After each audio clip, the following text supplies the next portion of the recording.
Evangelho segundo João, capítulo 1, versículos 1 até o 18. Só que nós vamos lendo aos poucos e vamos comentar e vamos conversar a respeito dessa parte do capítulo 1 do Evangelho segundo João. O Evangelho de João, amados, foi escrito por volta do ano 85 ou 90 depois de Cristo. Foi o apóstolo João que fez esses relatos. Então, 60 anos aproximadamente após a morte de Cristo Jesus, que João, certamente já bem velhinho, fez esse relato. E é muito interessante, muito profundo o Evangelho de João. Hoje eu quero conversar com você um pouco a respeito dessa primeira parte, capítulo 1, versículo 1. Diz o versículo 1: No princípio era o Verbo, e o Verbo estava com Deus, e o Verbo era Deus. Amém. No princípio era o Verbo, e o Verbo estava com Deus, e o Verbo era Deus. Então esse versículo, irmãos, nos remete aos dias em que não existia dias. Aos dias em que o tempo não existia. Era o tempo da eternidade, a dimensão espiritual. A palavra nos diz que naqueles tempos Cristo já existia e estava ao lado de Deus. Isso nos leva a entender que Cristo Jesus é preexistente. No princípio era o Verbo, e o Verbo estava com Deus, e o Verbo era Deus. A palavra verbo, amados, traduzida aqui, significa, é a palavra grega logos, que significa palavra, pensamento, conceito e suas expressões. Então nós vemos aqui que a palavra, ela mostra um conceito que comunicava atividade e revelação. E a palavra ou sabedoria de Deus é frequentemente personificada nessa verdade. No princípio era o Verbo, e o Verbo estava com Deus, e o Verbo era Deus. A palavra era uma designação de Deus. Para a mente grega, o Novo Testamento é grego, para a mente grega, o termo logos expressava a ideia de raciocínio e controle criativo. A ideia principal do conceito logos é a revelação. E nesse texto nós vemos que essa palavra é aplicada a Jesus, que é tudo que Deus é e sua plena expressão entre os homens. Neste versículo, o Verbo, Cristo, aparece com Deus, isto é, comunhão mais distinto de Deus, e como Deus, idêntico a Deus em essência. Se você observar bem, a palavra nos fala: no princípio era o Verbo, e o Verbo estava com Deus, e o Verbo era Deus. Verbo refere-se a logos em grego, e refere-se a Cristo Jesus. E o versículo 2 continua dizendo: Ele estava no princípio com Deus. Ele estava no princípio com Deus. Então, amados, aqui nós vemos a eternidade de Cristo Jesus. Eu sei que muitos querem tirar essa eternidade do Senhor. Muitos querem fazer Cristo Jesus ser algo que Ele não é. Mas a Bíblia, o Senhor, fez questão de fazer essas citações através de João para que não houvesse dúvida quanto ao senhorio de Cristo Jesus, de como Cristo Jesus é um com Deus, é o Filho de Deus, mas é um com Deus, é o Deus encarnado, aquele que veio através de Maria, vestiu-se, eu uso o termo vestir, porque na verdade foi isso que o Senhor fez, vestiu-se como um homem, tornou-se homem, nasceu com um corpo humano, para que uma obra muito grande viesse à existência, mas é o Todo-Poderoso, irmãos, é o nosso Senhor, é o nosso Salvador, é o Criador de todas as coisas. Versículo 3 continua dizendo: todas as coisas foram feitas por intermédio dele, e sem ele nada do que foi feito se fez. Todas as coisas, irmãos, Cristo participou ativamente da criação da terra, do universo, do homem. Enfim, Cristo Jesus participou ativamente de toda a criação. Todas as coisas foram feitas por intermédio de Cristo. Ele esteve ativo. O Senhor esteve ativo. O nosso Deus esteve ativo na criação.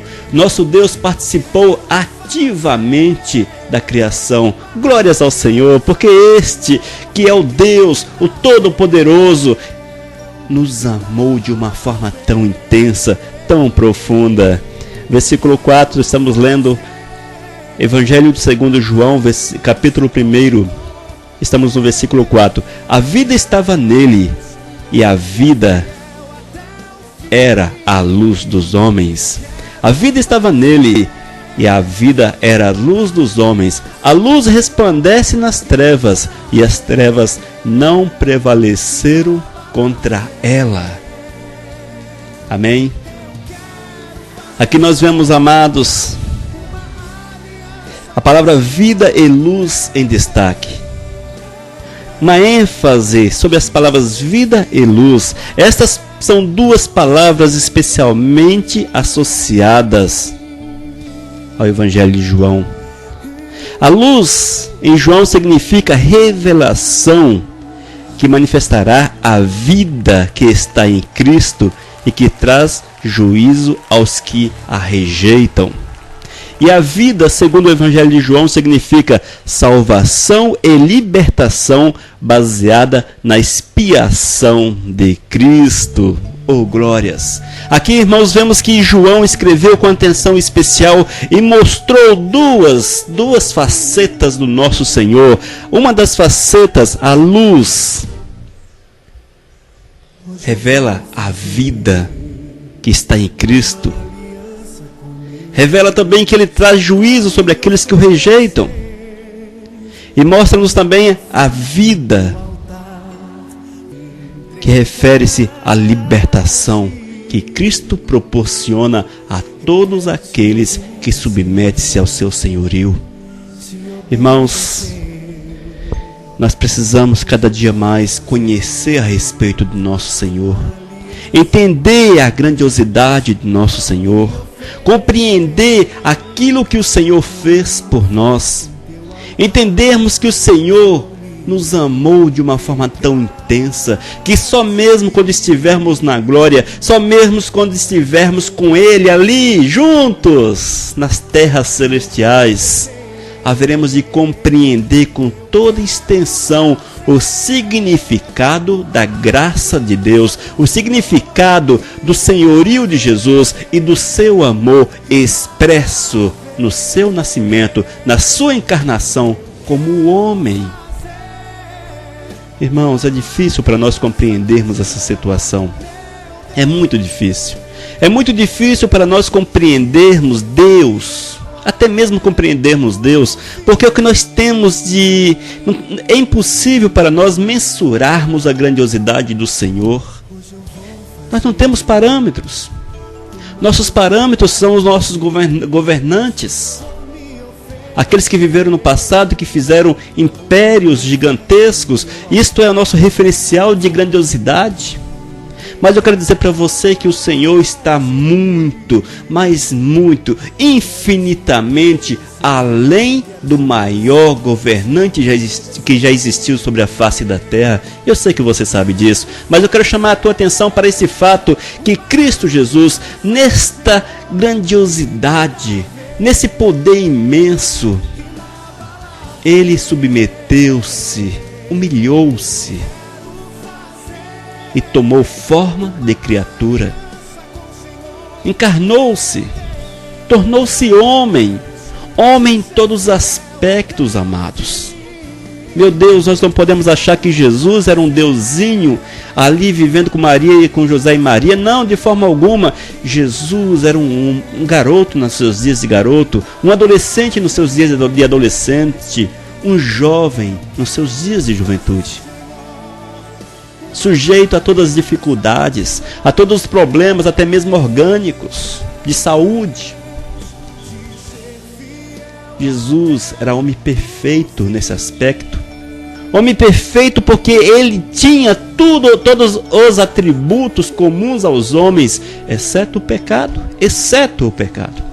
Tinha fome, precisava dormir, beber água, tinha sede. Certamente sorriu muito, também certamente chorou. Enfim, essas coisas que são comuns à humanidade. E eu quero afirmar para você, irmãos, isso não é heresia, porque é a Bíblia que nos mostra dessa forma, que a única coisa que Jesus tinha diferente em relação aos demais humanos era a sua situação de isenção do pecado. Nasceu sem pecado, viveu sem pecado e com certeza morreu sem pecado. Ele, versículo 8 diz: ele não era a luz, mas veio para que testificasse da luz, a saber, a verdadeira luz que vinda ao mundo ilumina todo homem. Jesus, a verdadeira luz que vinda ao mundo ilumina todo homem. Irmãos, esse texto nos mostra que Jesus Cristo veio trazer de uma forma espontânea a salvação a todos os homens, que sujeite-se à sua vontade. Nos mostra que a salvação está aberta, está ao alcance da humanidade, está ao alcance daqueles que querem também amá-lo, como são amados por ele.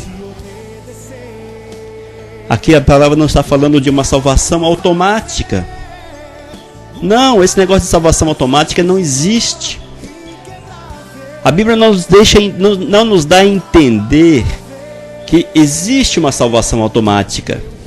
A Bíblia nos dá a entender que precisamos ter compromisso com Jesus, que precisamos aceitar o Senhor. E isso chama-se de livre arbítrio. Porque se o Elias Oliveira não quiser nada com o Senhor, certamente não terei comunhão com Ele. Mas se eu quero adorá-lo, se eu quero amá-lo acima de todas as coisas, é possível que eu seja um com Ele. Mas se eu aceito a ideia que a salvação é automática, eu estou jogando fora, eu estou enterrando todo o sacrifício de Cristo Jesus para com a humanidade. Ele diz: todos que vêm a mim, jamais os lançarei fora. Todos que vêm a mim, todos que vêm a mim, da ideia de voluntariedade. Versículo 10 de João, capítulo 1, capítulo 1. Estava no mundo, o mundo foi feito por intermédio dele, mas o mundo não o conheceu. Estava no mundo, o mundo foi feito por intermédio dele, mas o mundo não o conheceu. Irmãos, o mundo não o reconheceu a Jesus como Filho de Deus, como Criador. Quando Cristo mostrou-se como Messias, quando ele veio e cumpriu todas as profecias referentes ao Messias, mas aqueles para os quais ele veio o rejeitaram, não o reconheceu como o Messias. Amados, e ainda nos diz aqui o versículo 12: mas todos quanto o receberam, deu-lhes o poder de serem feitos filhos de Deus, a saber, aos que creem no seu nome. Eis aí a grande chave, eis a chave da salvação, eis o grande sacrifício de Cristo, eis o grande objetivo de nosso Senhor. E João afirma de forma bem clara: mas a todos quanto o reconheceram, deu-lhes o poder de serem feitos filhos de Deus, a saber, aos que creem no seu nome. Eis aí, irmãos, eis aqui, amado, a verdade que se aplica às nossas vidas. Quando nós reconhecemos o Senhor, nós fomos feitos em filhos de Deus, fomos feitos um com o Senhor, recebemos uma nova vida nova, uma vida de restauração, uma nova mente. E essa novamente nos obriga, irmãos, a vivermos diferente, vivermos em santidade, vivermos em pureza, buscando as coisas lá do alto continuamente. Versículo 13, os quais não nasceram do sangue, nem da vontade da carne, nem da vontade do homem, mas de Deus. E o Verbo se fez carne e habitou entre nós, cheio de graça e de verdade. E vimos a sua glória, glória como do unigênito do Pai. Amém? Amados, esse novo nascimento com certeza é sobrenatural. É o nascimento que é operado em nossas almas. É o nascimento que é operado em nosso ser, na essência do nosso ser, evidentemente a nossa alma. E isto, amados, nos leva a uma realidade diferente. Primeiro nascemos como homem, nascemos na carne, depois recebemos do Senhor um novo nascimento, uma restauração, e nessa restauração recebemos, é implementada em nosso ser a presença do Todo-Poderoso. Nós recebemos a graça do Senhor, recebemos a glória de Deus em nossas vidas e somos transformados em novas criaturas, vidas chamadas para fazer a vontade do Senhor, para honrar o Senhor em todos os aspectos, em todas as situações. E nós, amados, esses que nasceram de novo, esses que foram restaurados pelo Senhor, não podemos de forma alguma nos conformar com este mundo, não podemos de forma alguma aceitar as imposições deste mundo, mas estamos aqui para levar a transformação, levar a novidade do Evangelho, a novidade da nova mensagem para aqueles que ainda não conhecem o Senhor,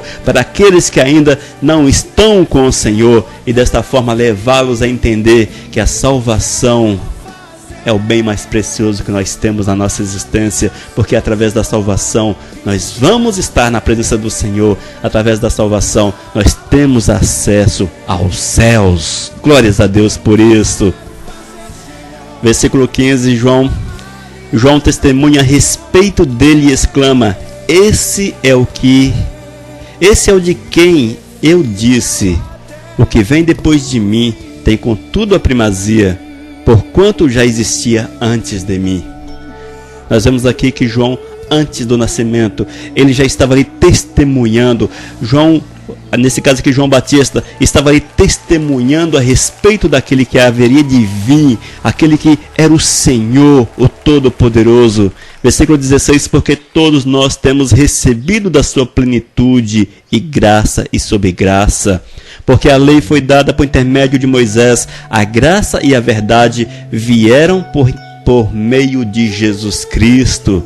Ninguém jamais viu a Deus, o Deus unigênito que está no seio do Pai. É quem o revelou. Aqui a palavra de Deus nos fala que Cristo Jesus é a revelação do Todo-Poderoso. Quem viu ao Senhor Jesus, viu a Deus. E hoje, amados, pelos olhos da fé, nós contemplamos o nosso Senhor. Pelos olhos da fé, nós vivenciamos o nosso Senhor. Pelos olhos da fé, nós pagamos o preço para sermos chamados de cristãos. Porque cristãos são os seguidores do nosso Senhor. Mas, amados, Cristo Jesus disse um dia àqueles que querem segui-lo, àqueles que querem reconhecê-lo como Senhor e Salvador, àqueles que querem estar aos pés da cruz, àqueles que querem estar com Ele na glória: se me amais, guardais os meus mandamentos. Me amas? Guarda os meus mandamentos. E eu falo a mesma coisa para você. Queres amar o Verbo? Queres amar a palavra? Queres amar aquele que estava desde antes a criação, desde antes a existência dos nossos tempos? Queres amar este? Guarda a palavra do Senhor, viva a palavra de Deus, pratique a palavra de Deus, elimine da tua existência toda sorte de pecado, elimine da tua existência toda sorte de consociação com este mundo impuro, injusto, pecaminoso e que está nos braços do maligno. E deixe somente o Espírito Santo de Deus envolvê-lo de uma forma tão intensa, de uma forma tão maravilhosa. Oh, glórias, que você não terá palavras para expressar a presença do Senhor na tua existência, na tua vida, porque é assim que o Senhor faz. Ele nos dá o Espírito de Deus, e o Espírito Santo de Deus é uma energia que explode nossos corações. Evidentemente que o Espírito Santo de Deus é uma pessoa, mas a sua presença em nossas vidas é uma energia que explode em nossos corações em gozo, em satisfação, em prazer, em alegria, em estarmos felizes na presença do Senhor. Oh, glórias! E assim, amados, prosseguiremos e viveremos e seremos mais que vencedores no Senhor. Que a glória do Senhor, que a glória do Verbo, que a presença do Verbo seja constante na tua existência e que tudo quanto façais seja para honrar, seja para bendizer aquele que nos amou primeiro e que morreu por nós, porque nos amou demais. Amém? Nós lemos o Evangelho segundo João, capítulo 1, do versículo 1 até o versículo 18. Que Deus abençoe muito você, que a glória de Deus envolva a tua vida maravilhosamente. Amém.